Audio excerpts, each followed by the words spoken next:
ओम नमो भगवते वासुदेवाय नमः। कल की कथा में हमने परीक्षित का जन्म, विदुर जी के उपदेश, युधिष्ठिर का कलयुग आगमन और अर्जुन द्वारा श्री कृष्ण के स्मरण की कथा का श्रवण किया था।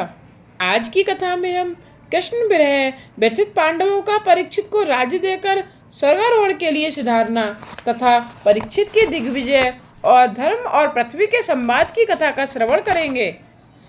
भगवान के स्वधाम गमन और यदुवंश के विनाश का समाचार सुनकर युधिष्ठिर ने स्वर्गारोहण का निश्चय किया।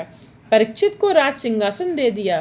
पांडवों ने द्रौपदी को साथ लेकर स्वर्गारोहण के लिए हिमालय की दिशा में प्रयाण किया। केदारनाथ में उन्होंने भगवान शिव की पूजा की। जीव और शिव का मिलन हुआ।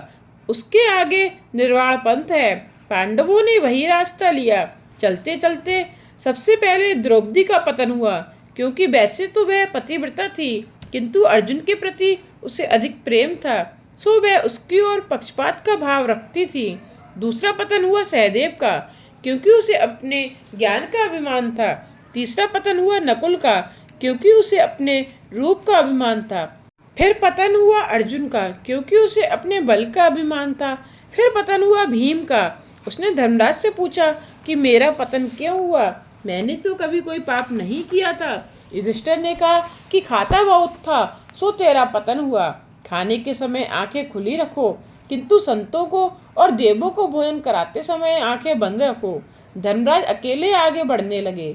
धर्मराज की परीक्षा करने के लिए यमराज कुत्ते का रूप लेकर उनके पास आए।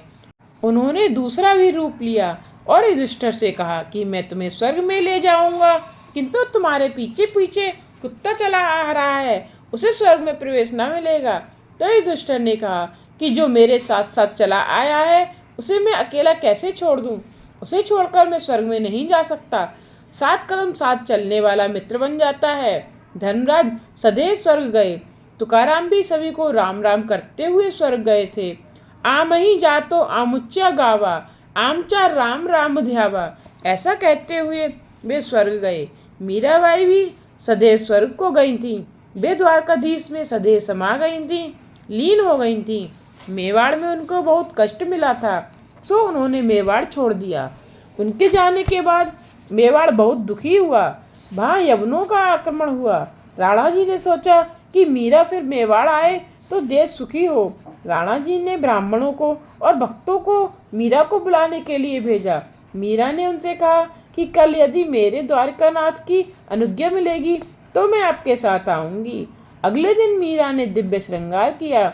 वे आतुर थी कि आज उन्हें अपने गिरधर गोपाल से, अपने प्राण प्रीतम श्री कृष्ण से मिलना है। मैं इस संसार में अब नहीं रहना चाहती, कृपा करो मेरे नाथ। कीर्तन के साथ साथ वे नर्तन भी करने लगी। आज उनका अंतिम कीर्तन था। द्वारकानाथ ने उनको अपने हृदय से लगा लिया। मीरा सदैव द्वारकाधीश में विलीन हो गई। कृष्ण भक्ति से उनका शरीर इतना दिव्य हुआ था कि वैसा शरीर कृष्ण में विलीन हो गए। आत्मा और परमात्मा का मिलन कोई आश्चर्य की बात तो नहीं है, किंतु कृष्ण प्रेम से जड़ शरीर से भी चेतन बनता है और चेतन में विलीन हो जाता है। दिव्य पुरुष शरीर परमात्मा में जा मिलते हैं। प्रयाण और मरण में भेद है। अंतिम श्वास तक नित्य कर्म करते रहें, उसका प्रयाण कहा जाएगा, और मलिन अवस्था में हाय हाय करता हुआ देह छोड़े, उसका मरण कहा जाएगा। पांडव प्रभु के धाम गए। उनकी मृत्यु उजागर हो गई, क्योंकि उनका जीवन श्रेष्ठ था और शुद्ध था। उन्होंने अपने जीवन काल में कभी धर्म को छोड़ा नहीं था। धन की अपेक्षा धर्म श्रेष्ठ है। धन इस लोक में कुछ सुख देता है और कभी कभी दुख भी देता है, किंतु धर्म तो जीवन और परलोक दोनों को उजागर करता है। धर्म मृत्यु के बाद भी साथ साथ आता है। अब परीक्षित राज करने लगे। उन्होंने धर्म से प्रजा पालन किया। 3 अश्वमेध यज्ञ भी किए। अश्वमेध यज्ञ के समय घोड़े को मुक्ता से विचरण कराया जाता है। वासना ही घोड़ा है, वासना कहीं बनता ही नहीं है। आत्मस्वरूप में विलीन होने पर ही अंकुशित होती है। किसी विषय में वासना फंस ना जाए, इसका ध्यान रखना जरूरी है। इंद्रिय, शरीर और मनोगत वासना का नाश ही 3 यज्ञ हैं। परीक्षित ने यह 3 यज्ञ किए, चौथा यज्ञ बाकी था। बुद्धिगत वासना का नाश तो सुखदेव जी जैसे ब्रह्मनिष्ठ गुरु की कृपा से ही होता है। अतः चौथा यज्ञ अभी तक हुआ नहीं था। शुद्ध आचार हो तो विचार शुद्ध होते हैं। जल शुद्धि और अन्न शुद्धि की मर्यादाओं के पालन से सिद्धि मिलती है। आचार शुद्ध रखो। स्वेच्छाचारी का पतन होता है। परीक्षित के आचार अति शुद्ध थे, अर्थात धर्मशास्त्र कथित मर्यादा के अनुसार थे, सो उनमें कलि पुरुष का प्रवेश ना हो सका। कलि ने सोचा कि परीक्षित कुछ पाप करे तो मैं उसमें प्रवेश पा जाऊंगा। राजा के मन में पहले प्रवेश करूं तो प्रजा में भी प्रविष्ट हो सकूंगा। समाज को सुधारना अब अशक्य सा हो गया है, किंतु व्यक्तिगत जीवन तो सुधर सकता है।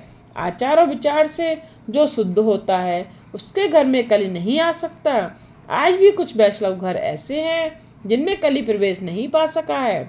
शास्त्र की रचना मनुष्य के कल्याण के लिए ही की गई है। जो आचार धर्म छोड़ देता है उसके विचार भी अशुद्ध हो जाते हैं। धर्म माता पिता है। पत्नी की पसंदगी हो सकती है, माता पिता की नहीं। धर्म का परिवर्तन नहीं किया जा सकता। वर्णाश्रम धर्म के पालन से आचार शुद्ध हो सकते हैं।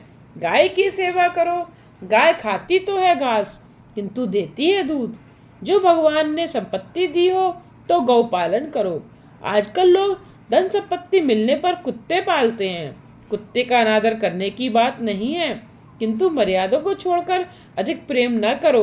आंगन में आए हुए कुत्ते को रोटी खिलाना धर्म है, किंतु कुछ लोग उसे अपनी मोटर पर बिठाकर घूमते फिरते हैं। और तो हम क्या कह सकते हैं ऐसे लोगों के लिए, किंतु अगले जन्म में स्वयं ही कुत्ता होने की यह तैयारी है।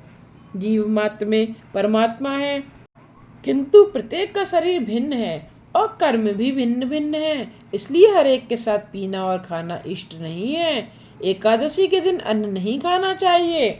एकादशी के दिन अनशन करना धर्म है, किंतु हम अपने ही शास्त्रों की बात नहीं मानते।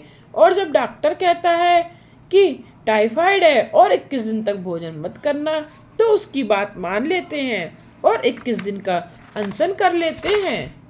जिस तरह पापी के मन में कलि प्रवेश कर लेता है, उसी तरह शास्त्र की मर्यादा का उल्लंघन करने वाले के घर में घुस जाता है। यदि आचार विचार शुद्ध हो तो कलि तुम्हारे प्रवेश नहीं कर सकेगा। व्यवहार भी शुद्ध ही होना चाहिए। सत्यपूर्ण शुद्ध व्यवहार ना करें और केवल हर पूर्णिमा के दिन सत्यनारायण की पूजा करें तो उससे क्या लाभ होगा। असत्यभाषी की पूजा सत्यनारायण को अस्वीकार्य है। एक दिन एक आश्चर्यजनक घटना हुई। परीक्षित दिग्विजय करने निकले हैं। घूमते फिरते वे सरस्वती नदी के किनारे पर आए।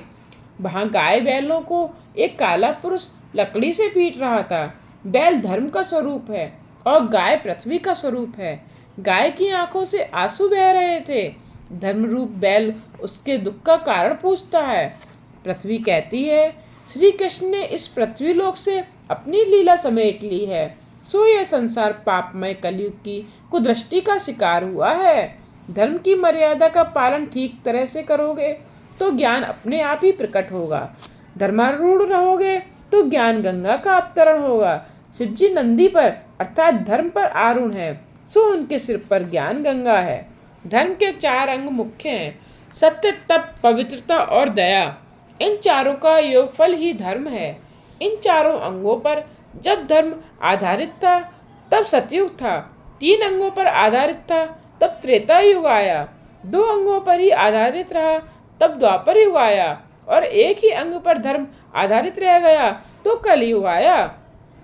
सत्य ही परमात्मा है। सत्य और परमात्मा भिन्न नहीं है। जहाँ सत्य है वहीं परमात्मा है। जो असत्य बोलता है उसके पुण्यों का क्षय होता है। सत्य के सहारे नर नारायण के पास जा सकता है। जो हितवासी है वह सत्यवादी हो सकता है। तप करो, हर प्रकार के सुखों का उपभोग ना करो। थोड़ी सी तपचर्या रोज करो। जो हर एक प्रकार के लौकिक सुखों का उपभोग करता है उस पर परमात्मा कृपा दृष्टि नहीं करते। दुख सहकर परमात्मा की आराधना करना ही तप है। दुख सहता हुआ प्रभु भजन करे वही श्रेष्ठ है। जीव जो मांगे वह सब कुछ उसे देते मत रहो। कुछ सहन करना भी सीखो। इंद्रियों का स्वामी आत्मा है, इंद्रियां जो कुछ मांगे वह उसे देने से तो आत्मा उसका गुलाम बन जाएगा। विधि पूर्वक अनशन करने से पाप भस्मीभूत होते हैं। भगवान के लिए कष्ट सहना, दुख सहना ही तप है। वाणी और बर्तन में संयम और तप होने ही चाहिए। पवित्रता, कलयुग में पवित्रता रही ही कहाँ है। बाहर से सब पवित्र लगते हैं और अंदर से सब मलिन हो गए हैं। वस्त्रों का दाग तो मिट सकता है, किंतु कलेजे पर पड़ा दाग कभी नहीं मिटता। जीवात्मा वैसे तो सब कुछ छोड़कर जाता है, किंतु मन को तो वह अपने साथ ही लेकर जाता है। पूर्व जन्म का शरीर नहीं रहता, किंतु मन तो रहता ही है। लोग वस्त्र, अन्न, आचार आदि की देखभाल बहुत करते हैं, किंतु मृत्यु के बाद भी जो साथ आने वाला है उस मन की कोई देखभाल नहीं करता। मृत्यु के बाद जो साथ आने वाला है उसी की चिंता करो, उसी की देखभाल करो। जिस तरह कपड़ों को स्वच्छ रखते हो उसी तरह मन को भी स्वच्छ रखो। जिस तरह संसार व्यवहार निभाती हुई माता अपने बच्चे की देखभाल करती है, उसी तरह व्यवहारिक कर्म करते हुए भी ईश्वर के साथ संबंध बनाए रखो। हमेशा सोचते संभालते रहो कि अपना मन कभी ना बिगड़े। दया, धर्म का चौथा अंग है दया। श्रुति कहती है कि जो केवल अपने लिए अन्न पकाता है वह अन्न नहीं पाप खाता है। धर्म के इन 4 चरणों में सत्य सर्वश्रेष्ठ और सर्वोपरि है। महाभारत में सत्यदेव की कथा है। लक्ष्मी चंचल हैं, वह किसी न किसी पीढ़ी के हाथों से चली ही जाएंगी। एक दिन प्रातःकाल सत्यदेव जब जगा तो उसने अपने घर से एक सुंदरी को बाहर जाते हुए देखा। राजा को आश्चर्य हुआ। उसने स्त्री से पूछा कि वह कौन है। उसने उत्तर दिया कि उसका नाम लक्ष्मी है। मैं अब तेरे घर से जा रही हूँ। राजा ने अनुज्ञा दी। कुछ देर बाद एक सुंदर पुरुष घर से बाहर निकला। राजा ने जब उससे पूछा कि वह कौन है तो उसने कहा कि वह दान है। जब लक्ष्मी जी यहाँ से चली गई तो तुम दान कैसे कर सकोगे, सो मैं भी लक्ष्मी के साथ ही जा रहा हूँ। राजा ने उसे भी जाने दिया। फिर एक तीसरा पुरुष बाहर जाने लगा। उसने बताया कि वह है सदाचार। जब लक्ष्मी और दान ही नहीं रहे तो मैं रहकर क्या करूँगा। राजा ने उसे भी जाने की अनुमति दे दी। फिर एक और सुंदर पुरुष बाहर जाते हुए दिखा। पूछने पर उसने अपना नाम बताया कि वह यश है। वह बोला, जहाँ लक्ष्मी, दान और सदाचार ना हो वहाँ मैं नहीं रह सकता। राजा ने उसे भी जाने दिया।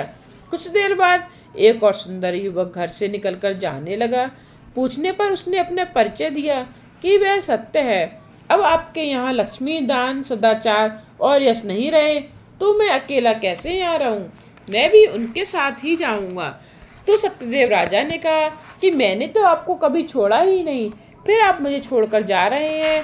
आपको अपने पास रखने के लिए ही मैंने लक्ष्मी, यश आदि का त्याग किया है।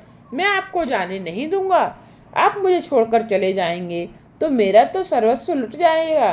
राजा की इस प्रकार की प्रार्थना के कारण सत्य नहीं गया, और जब सत्य ही नहीं गया तो लक्ष्मी, दान, सदाचार और यश भी राजा के घर वापस लौट आए। जहाँ सत्य होता है वहाँ लक्ष्मी, दान, सदाचार और यश को आना ही पड़ता है। बिना सत्य के ये सब व्यर्थ हैं। इसलिए यह स्पष्ट ही है कि सत्य ही सर्वस्व है। बाकी की 4 संपत्तियाँ चली जाएं तो कोई चिंता नहीं, किंतु सत्य नहीं जाना चाहिए। सत्य रहेगा तो सब कुछ रहेगा। सूत जी वर्णन करते हैं कि इस अध्याय में धर्म की व्याख्या की गई है। सत्य, तप, पवित्रता और दान, ये 4 ही धर्म के प्रधान अंग हैं। इन चारों का समन्वय ही धर्म है। इन 4 तत्वों से जो परिपूर्ण है वही धार्मिक है। सत्ययुग में ये चारों तत्व थे, फिर त्रेता में सत्य चला गया, द्वापर में सत्य और तप न रहे, और कलयुग में सत्य और तप के साथ साथ पवित्रता भी चली गई। कलयुग में केवल दान ही रह गया। कलयुग में दान ही प्रधान है। दानव एकम कलयुगे। कलयुग में केवल दान और दया के सहारे ही धर्म रह गया है। परीक्षित राजा ने देखा कि एक बैल केवल एक ही पांव पर खड़ा है और एक व्यक्ति उसे लकड़ी से मार रहा है। राजा ने बैल से पूछा कि ये तेरे 3 चरण किसने काट दिए। धर्म रूपी बैल ने कहा, राजन, मैं अभी तक यह निर्णय नहीं कर सका हूँ कि मेरे पांव किसने काटे और कौन मुझे दुखी कर रहा है। कौन कहता है कि काल दुख दे रहा है, कोई कहता है कि कर्म ही मनुष्य को दुख देता है, कोई दुख का कारण स्वभाव बताता है। अपना स्वभाव शांत रखो। काल, कर्म और स्वभाव ही जीव को दुख देते हैं। आज की कथा को यहीं विश्राम देते हुए कल की कथा में हम महाराजा परीक्षित द्वारा कलयुग के दमन की कथा का श्रवण करेंगे तथा राजा परीक्षित को श्रृंगी ऋषि के शाप की कथा का भी श्रवण करेंगे। इसके साथ ही राजा परीक्षित का अनशन व्रत और श्री सुखदेव जी के आगमन की कथा का भी हम श्रवण करेंगे। आगे आने वाली कथा के लिए चैनल को सब्सक्राइब करके बेल आइकन पर प्रेस करके ऑल पर क्लिक करना ना भूलिएगा, जिससे आगे आने वाली वीडियो के नोटिफिकेशन आप तक पहुंचते रहें।